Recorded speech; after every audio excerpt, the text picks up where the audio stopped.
Oh, big cat. Big cat up by the herd. Hey, what happened? Joe's horse stumbled. Get the town, get the doctor, quick.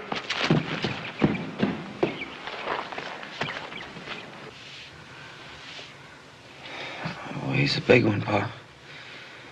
He's the biggest one I've ever seen. He's gonna raise Cain with those cattle up there. Don't worry about that now. Is Cochise all right? Yeah. She's all right. She's luckier than you. Gee, I don't even know what it was. I didn't see a thing. Must have been a chuck hole or something. When I saw you fall, Joe, for a moment, it was just like your mother. The same way that afternoon, she came riding up to the house.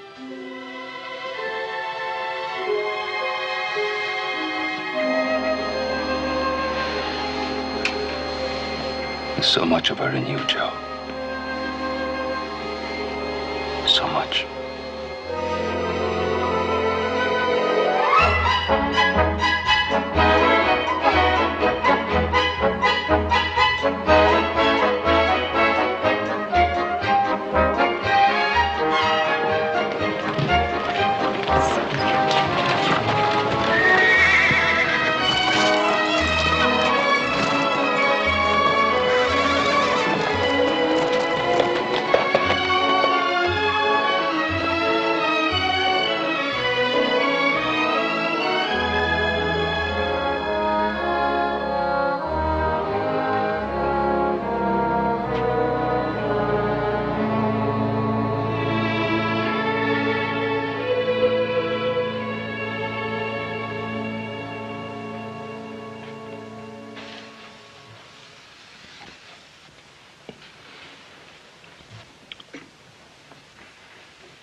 A fine instrument, eh, monsieur? 35 inches of authority. Yes, sir. Excuse me, sir. Are you Marius Angeville? A bit worn in the tooth, a little bit sour in the stomach, but the very same. Well, I'm glad I found you, sir. My name is Ben Cartwright. Should I know you? Oh, no, sir, no. I've just arrived in New Orleans. I have a ranch up in Nevada. Oh, you've come along with monsieur. Yes, sir. Around the Cape. By ship? By clipper. A fine voyage? Yes, sir. Ah, how I missed that. Sir, there was a man worked on my ranch. He was from New Orleans. Name of Jean de Marigny.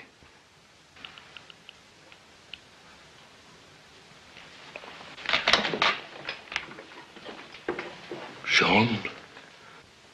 It's been so long. Is he well? Happy? No, sir. He's dead. Jean? He was like my own son. His last thoughts were of you and his wife. I promised I'd see you both. And, of course, his mother. His mother.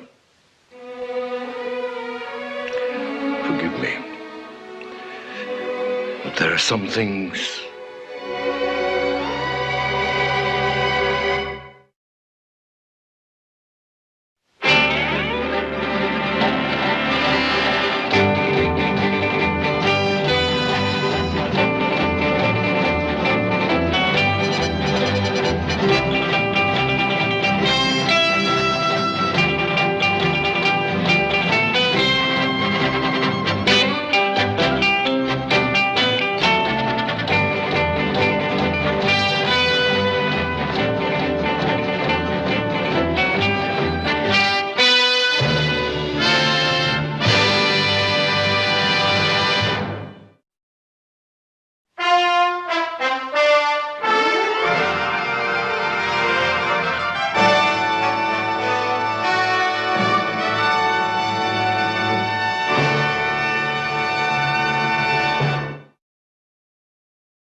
sorry to have to bring you such bad news, Madame de Marigny.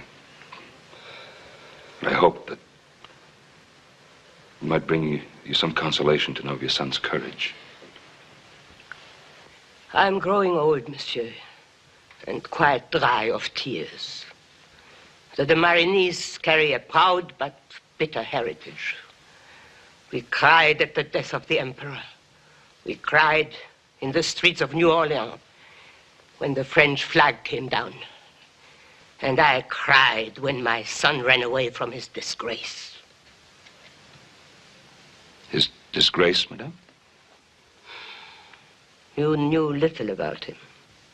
Well, only that he had separated from his wife, whom he loved very dearly.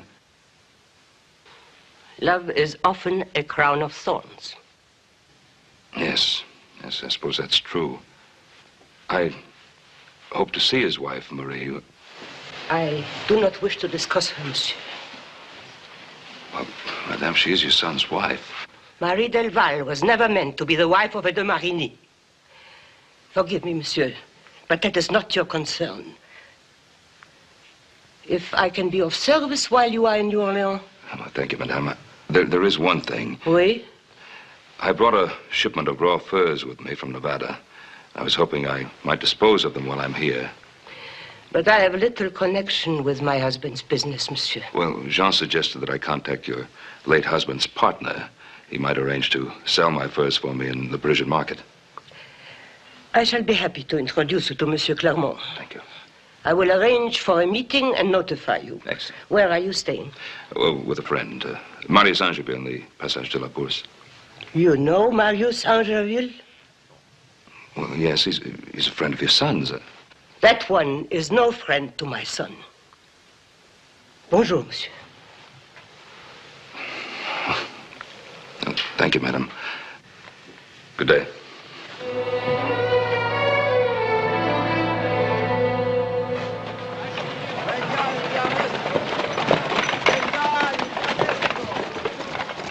Jean's mother wasn't too friendly toward me. She isn't exactly fond of her daughter-in-law, is she? Well, she isn't, never was. I'm afraid Marie isn't very fond of me. We may not receive a warm reception, my boy. I haven't seen her since the day Jean left New Orleans. Jean told me that you were very good friends. We were, until I challenged her beloved cousin Edouard Darcy to a duel. She's never forgiven me for wanting to kill him, which I was most anxious to do.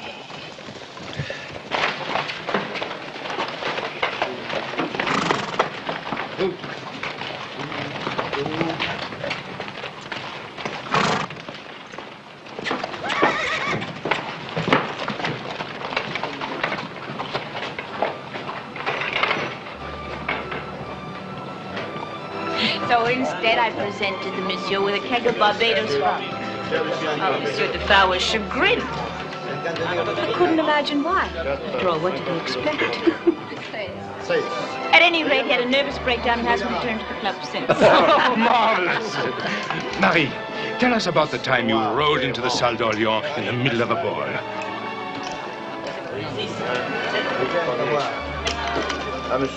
No, Andre, I have no more time for tales. Marius Angeville. I thought by now the devil had claimed her for his own. I'm afraid both you and he will have to wait a trifle longer. I brought a friend to meet you, fresh from the wilderness, Marie. May I present Monsieur Cartwright from Virginia City, Nevada? Madame. I've heard there is such a place. Yes, ma'am, I'm afraid there is.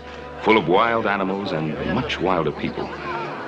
Now, if you forgive me, I'm going to the bar. Madame, may I speak with you in private? Monsieur, is that a Western custom, demanding a lady's attention on such short acquaintance? What I have to say is rather serious. Serious? Why, no one is serious here. People come here for pleasure. What I have to say, it's about your husband. Harry, I thought you were going to join us. A little cognac, René, please. It seems the game-legged old Hotspur himself has decided to distinguish us with a visit. Why not, Darcy? We will squat in hell together, you and I. If you're in a hurry to get there, Hotspur, I'm always available to assist you on your way. Next time, the boot may be on the other foot. I am pleased to have met you, monsieur. Marie, please hurry. Monsieur, I do not wish to discuss my husband. I think you had better leave. Is your husband of no interest to you? Of no interest whatsoever. I'm afraid there's something that you don't know. There is nothing I wish to know about Jean. Bonjour, monsieur. Monsieur. My name is Darcy. I'm the proprietor here. How do you do, sir? Are you a friend of Marius? Yes, in a way. You don't seem to be attracted to our little sport. Most Americans find it very stimulating. I didn't come here to gamble. I'm afraid I'm not exactly attracted to blind chance. Perhaps you're attracted more by aesthetic things? And if I am? Oh, that would surprise me. You lack a certain polish in your technique. I guess my polish has been dulled by hard work, monsieur. Good night.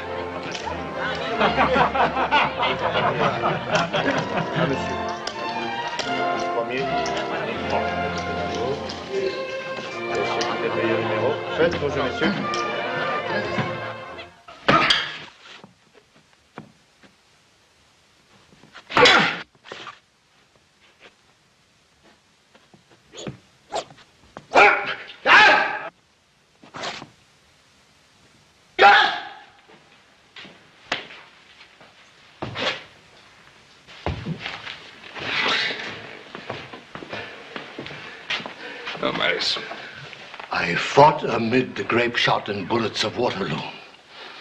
A saber in my hand, with valiant men, honorable men. You've had too much to drink, Marius. Don't tell me what I've had. In vino veritas, in wine, there is truth. Let me help you.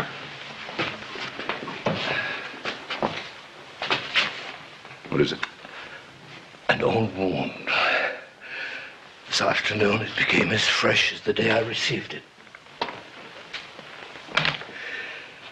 Defending the honor of an old friend. Ah, Jean, you came to me, but I failed you. We all failed you.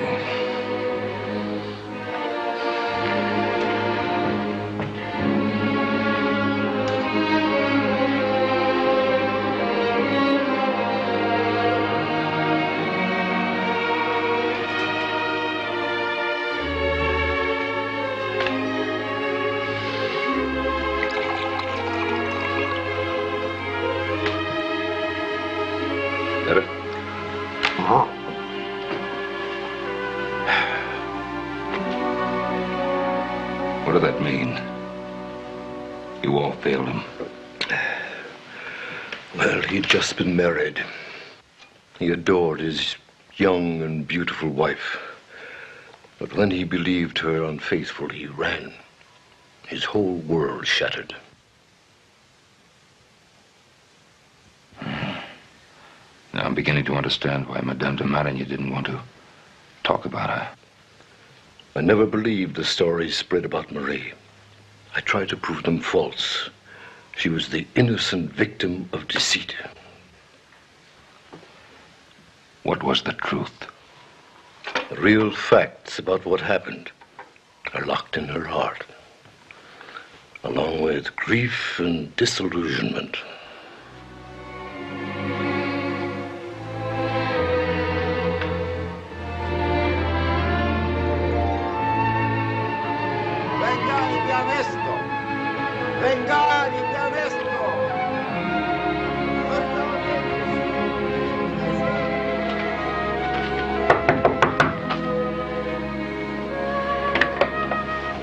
Diable, it's you again. I'm a stubborn man, madame. Please go away. I will, as soon as you give me a chance to talk to you. I know all I need to know about Jean. Do you know that he's dead?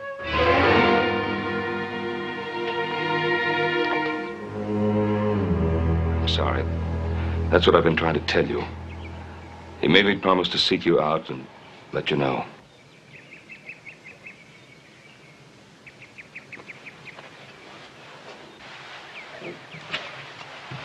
Thank you. I'm sorry I had to give it the news so bluntly, but you left me little choice. Go on, monsieur. Jean died after saving my life. He was a brave and courageous man. I accept your statement, monsieur, but it does not fit the Jean de Marigny I knew. He asked me to tell you that he loved you. Love. He didn't know what it meant to love. A man on his deathbed doesn't lie. All right, you've told me. Now, good day, monsieur. That isn't all he asked me to say to you. I'm not interested. He asked me to say that he forgave you. Gave me? Yes, his words were, he loved you and he forgave you. For what? He believed a horrible lie. It was absurd. He couldn't have accepted it and really loved me. Instead of trusting me, he ran off, leaving me disgraced and humiliated. Where was he when I needed him? When my baby needed him? I didn't know there was a child. There is no child. His mother took him from me at birth. He died of the fever. Jean never told me about that. Did he know? If he knew, would he have cared?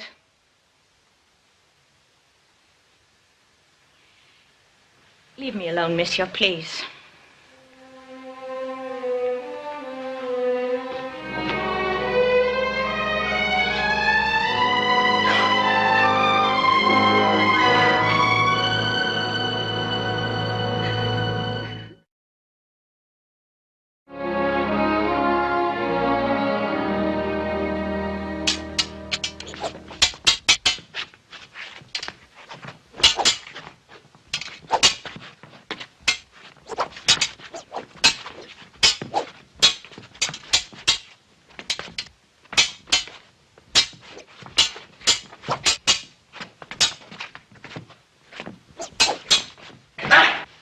Touché. Merci, cher maître. Well, you have speed and accuracy, but your long lunge and cart left you open to my riposte. You're too anxious for the kill. I'm an impatient woman, Marius. That could be the death of you. Another about three touches. I'm tired.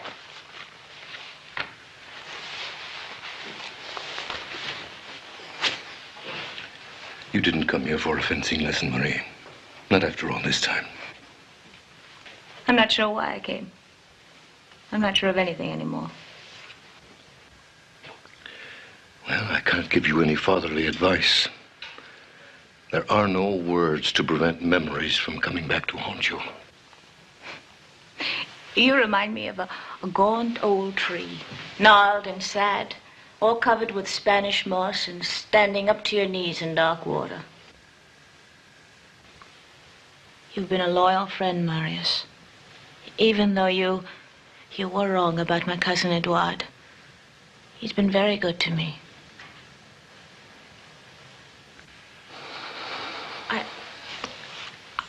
I think I wanted to tell you I'm sorry.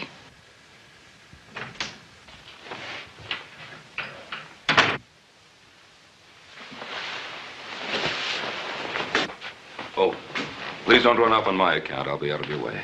Marius told me you wouldn't be here today. I came back sooner than I planned. I was out walking around your magnificent city. I'm sorry if I've been rude, but you just don't understand. Allow me. New Orleans is a strange city. Strange and unpredictable. There's none other like it in the world. Find the people Rather difficult to understand, too. They're a blend of so many things. Yes. Good and evil. Bitterness and sorcery and virtue. You could live a lifetime and find nothing worse than warm sunshine or bubbles and honey. Or you might suddenly become aware of the most terrible rottenness. The West is like that, too. Out West, there are trees that touch the blue of the sky. Unimaginably beautiful. Yet there's an anger and violence about nature that seems to be there just to test people. But it hardens them, too, makes them strong and unfeeling. It's a man's country. Are you going back soon? Yes. I thought maybe, before I go, maybe we could have supper together. And I promised not to talk about anything more personal than bubbles and honey. I'm sorry. Good day, monsieur. Bonjour, Marius.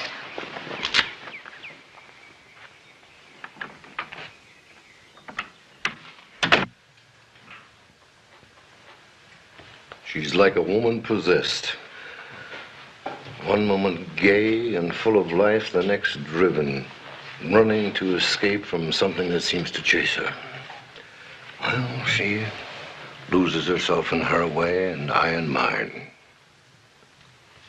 It'll learn to recover from sorrow. I did from mine. Did you? I think not. You're still nursing your wounds just like me. I learned to forget, Marius. Marie can't forget. A husband who deserted her, a mother-in-law who loathed her. They had to be married secretly to avoid her interference. What about this other man, the one who was supposed to? Well, I never found out who he was. One of Darcy's friends, perhaps. I tried to make Jean see the truth, but it was no use. Well, it isn't my affair. I have my own responsibilities. Jean saved your life. He gave you this responsibility. Just a minute, Marius. I paid my debt to Jean. How? By bringing us the sad tale of his death? By bargaining with his mother to sell your furs? Those furs represent a year's work. I need the money to expand my ranch. Besides, what the devil could I do here that you have not been able to do? You could help me find the other man. Oh, that happened years ago. Wouldn't help Jean now anyway. It's a dead issue. Not to me. And Marie isn't a dead issue either. You could talk to her. Make her see that Darcy isn't what she thinks. That he isn't trying to help her. That he wants only to fulfill his own ambitions by marrying her off to some fat aristocrat. Well, what makes you think she'd listen to me? Anyway, I'm not going to get involved. I have 2 sons. I'm going to get back to them. Huh? Maybe you're right, my boy. Why bother with other people's agonies when you have your own to keep you company?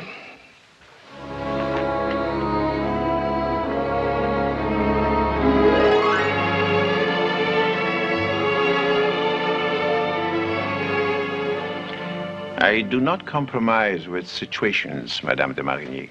Then you are aware that this man is a threat, such as Angeville never was. I can see the possibility, but I'm not overly disturbed by it.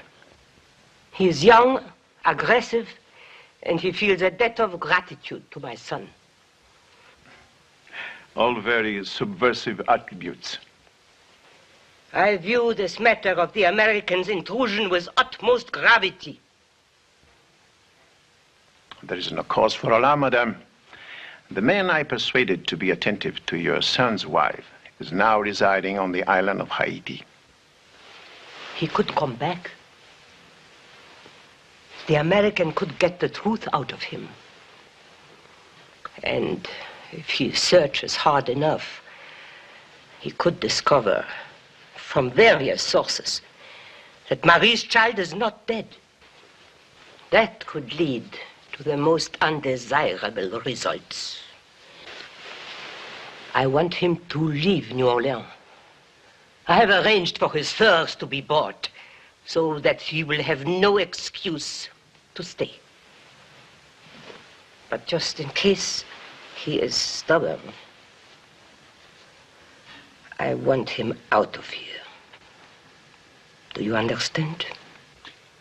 I understand perfectly, madame. If you can afford the expense, I can afford the inconvenience.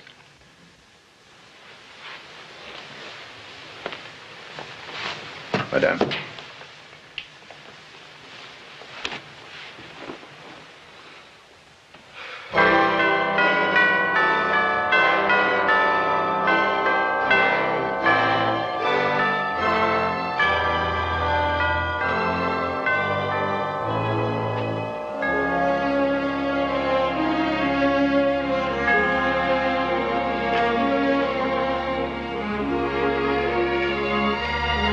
I saw you from the street, madame. May I?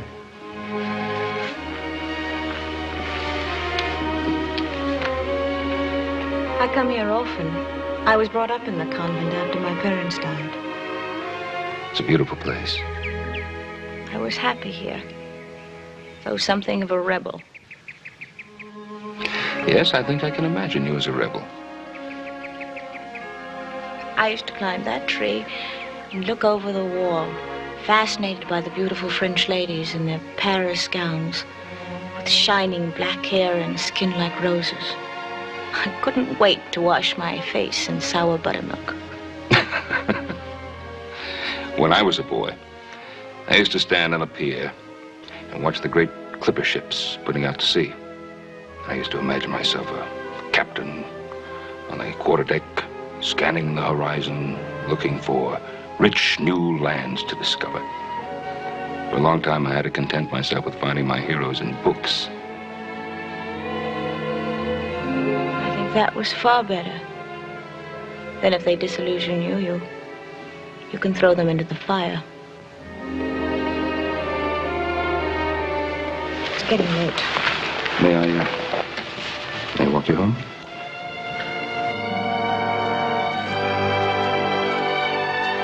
Who were your heroes, Marie?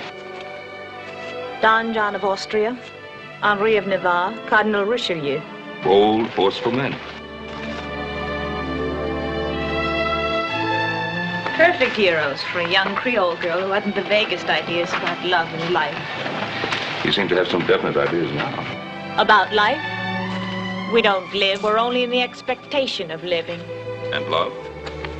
To love is to place one's happiness in someone else's hands.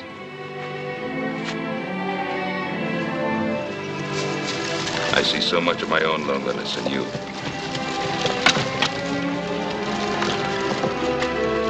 Marie, I know I have no right to ask. What happened that night? I was alone.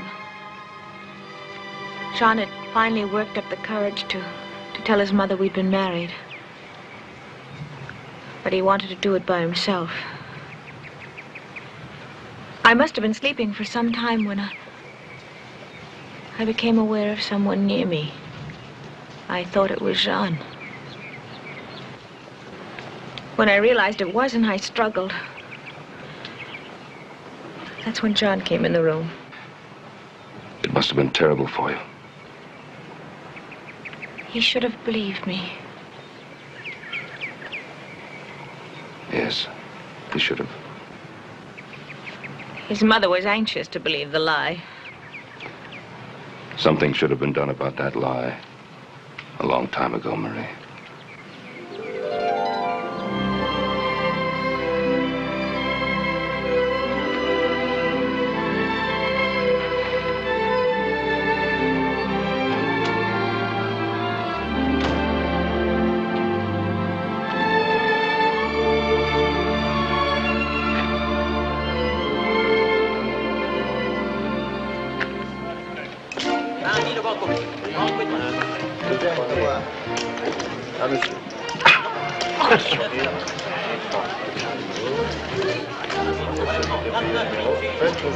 How popular you're becoming, cousin. That Marius and his American friend are becoming regular customers. That's Monsieur Clermont with his back to us at the table.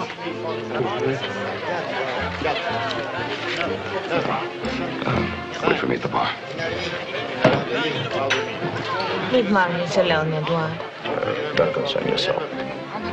My quarrel with the old Hotspur is ancient history.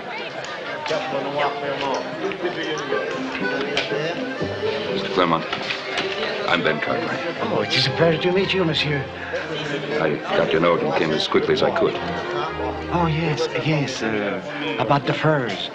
Madame de Marigny spoke to me. You play poker, Monsieur Cartwright? Well, I thought you wanted to discuss business, sir. Oh, certainly, my boy, certainly. I have a room in the back reserved for our negotiation. Won't you join us for a little while, and we'll discuss business later. Please do join us, monsieur.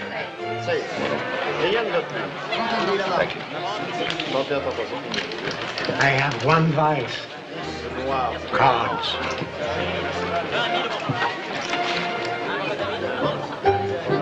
Well, gentlemen, I have 3 queens.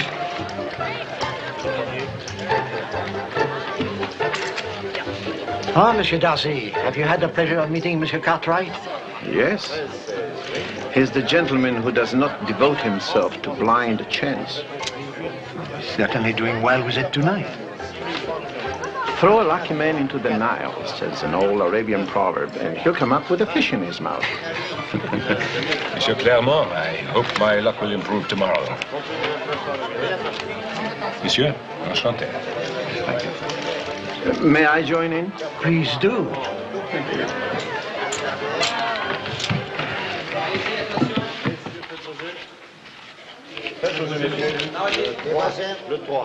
I believe you, Monsieur Cartwright.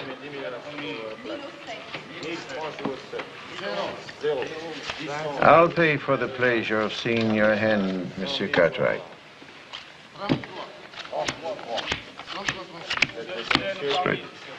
Incredible luck. It's your deal. Marius,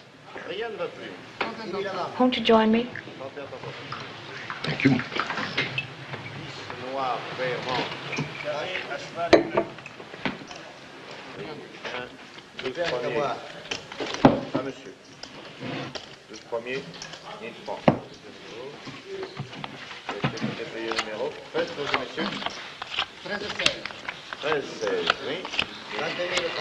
Monsieur Cartwright, may I see those cards?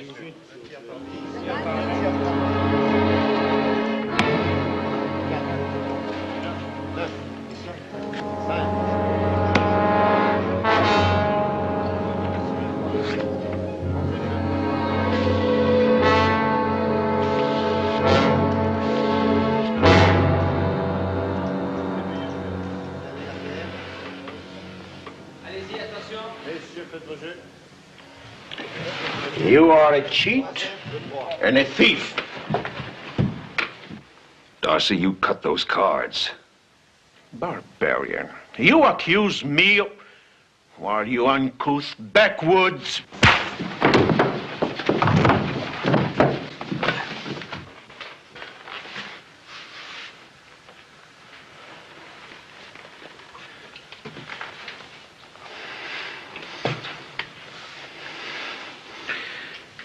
I demand a satisfaction for this insult, monsieur.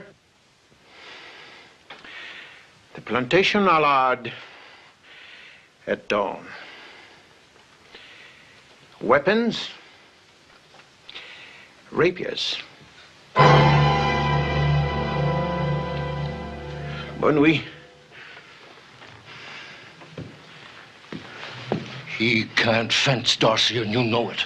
If he doesn't wish to satisfy me, he better conduct himself out of town immediately.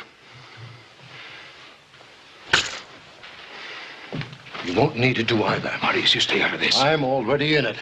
This is my affair. Now stop interfering. You can have him when I'm through with him. How popular I am. Gentlemen, it'll be a pleasure to do business with both of you. Whoever is first is immaterial. We let the cards decide. Marius, listen to me. Edward, no, please. Marie, you stay out of this. Marius, will you please Cut the cards. Don't be ridiculous. All right, I'll cut them for you. Yours, queen. Mine, king. You lose, my boy. All right, Darcy. The oak grove, a large plantation at dawn. Perfectly satisfactory. Now, Marius, Come along, my boy. Marius, will you? Come on!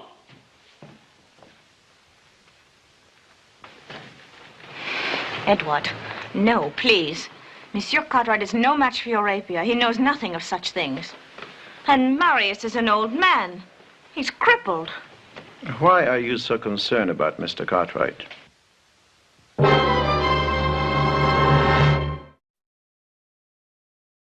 To a Frenchman, my boy, honor is sacred. Oh, come on, Marius. I was tricked into that duel. Of course you were. Why? Obviously, you're considered a threat. A threat? To what? To whom? By whom? Obviously, again, by Madame de Marigny, which is why she's hired Darcy to arrange your convenient demise. Well, it's still my fight, and I won't have you interfere. My dear boy, do you actually believe you could meet Darcy in a cartel with rapiers? The man's a professional duelist. He's killed 4 men. He half-crippled me, a fencing master. Well, then we'll have to find some other way to settle it, that's all. There is no other way. Unless I kill the man first, he'll kill you. Marius, I'm not helpless. I may not be a fencer, but I can hold my own with the best of them, with my fists or with practically any kind of firearm. It's too late for that. He's maneuvered you, so he has the choice of weapons. You'd better understand me, Marius. I'm not leaving town, and I'm not going to let you do my fighting for me. And there's something you must understand. I have been given another chance, and you're not taking it from me. You have everything. A great future. Sons. For me, there is only honor. Without it, I'm nothing. Honor. The word hangs in the air of New Orleans like the refrain of a song. I taught you the art of fencing, Marie. I taught you the code that holds men to the high standard of honor and courtesy. The code. Marius, this time you will die. I know it. Perhaps, but with dignity. Ken, Marius is just trying to save you. He can't win. He's not going to have a chance to try. Ben! I've heard all I want to hear, Marius. The discussion is over. Well, maybe you're right, my boy. Maybe it's just the stubborn pride of an old man.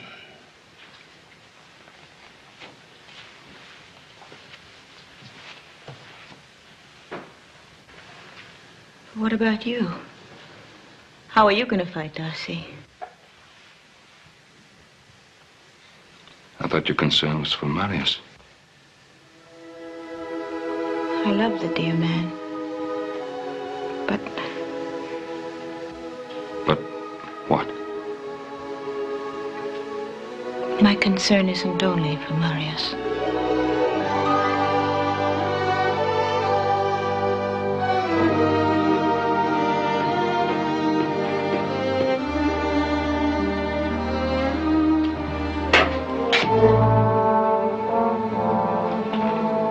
Marius!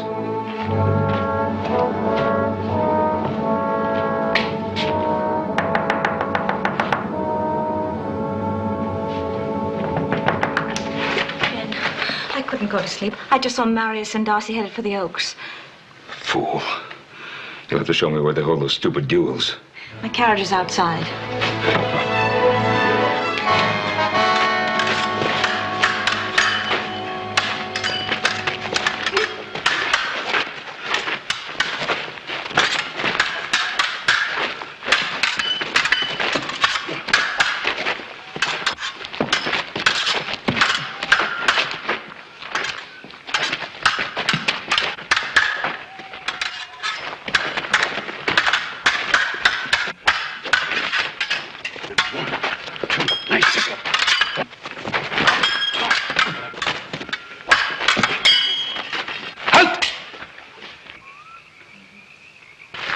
wound? No wound. Continue.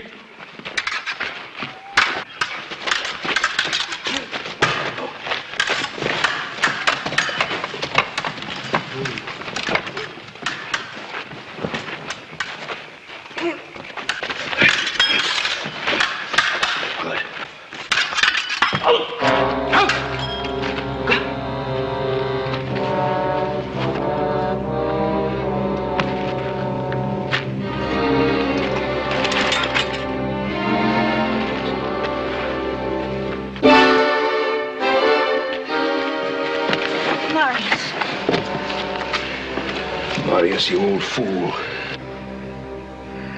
I failed you, my boy. I failed you both.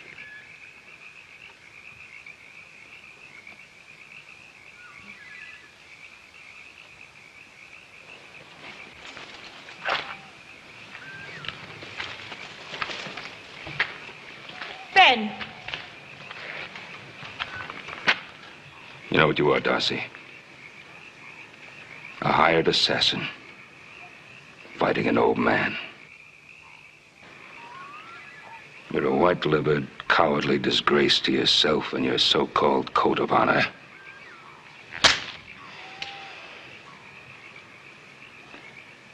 I consider that a challenge which supersedes our previous arrangement.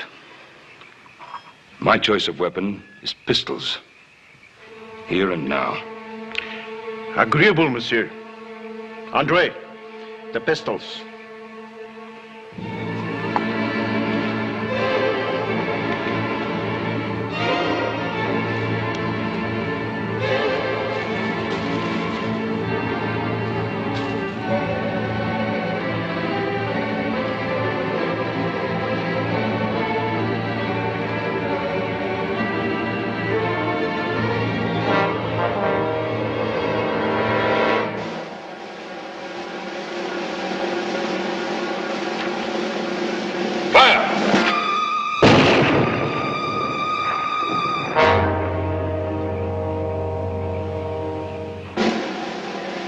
You did not fire, monsieur.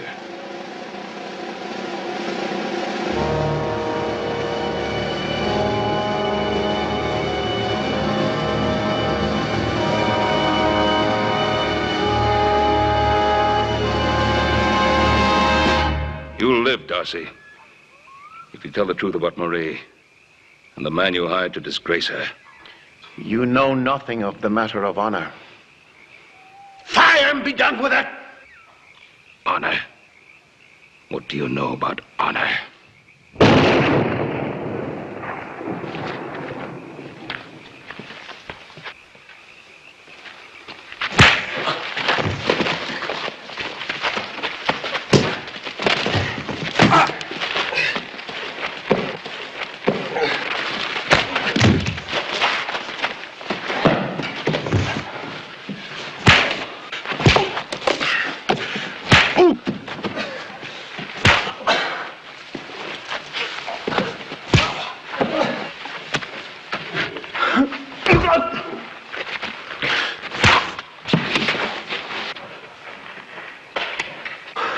Tell him, Darcy.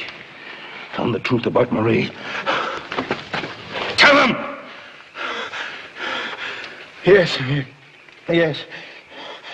Madame de Marigny arranged the whole thing. Through me.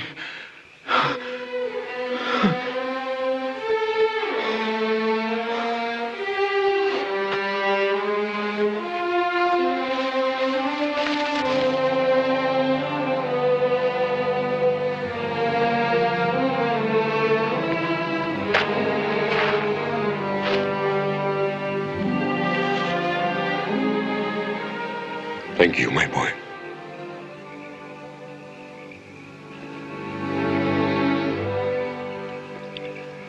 I'm knee-deep in dark water, but no longer sad.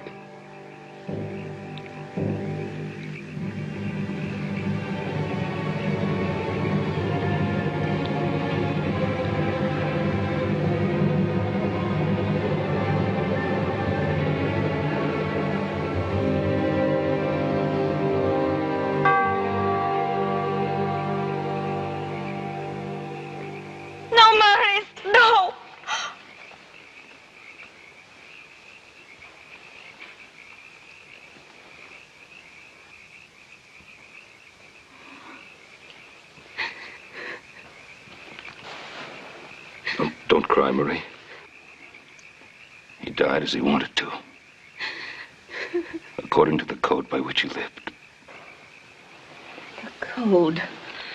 I'm sick to death of the code.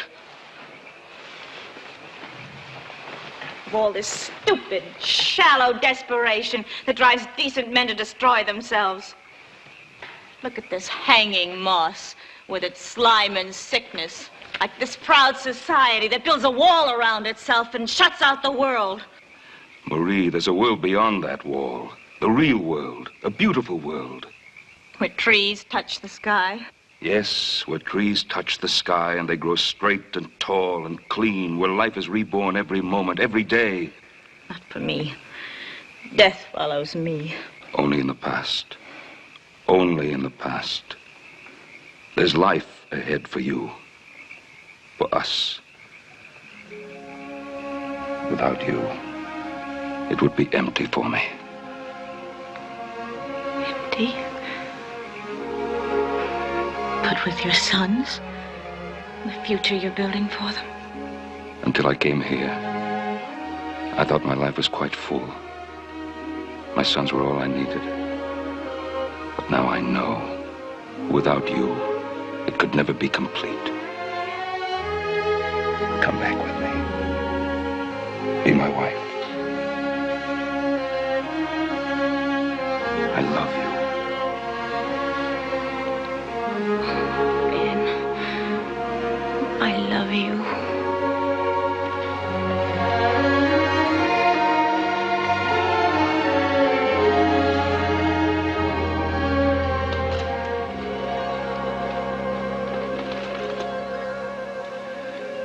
A little time we had together, your mother and I, here in the Ponderosa. From the time we were married until the time you were born.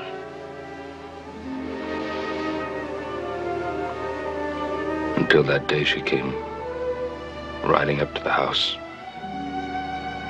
and fell.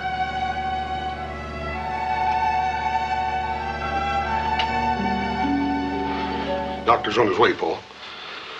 Oh, brother, I thought you was half dead. Are you all right? Yeah, sure, I'm all right. Take more than that fool horse to get rid of me. Why does this always happen at the beginning of haying season? Just plain lucky, I guess.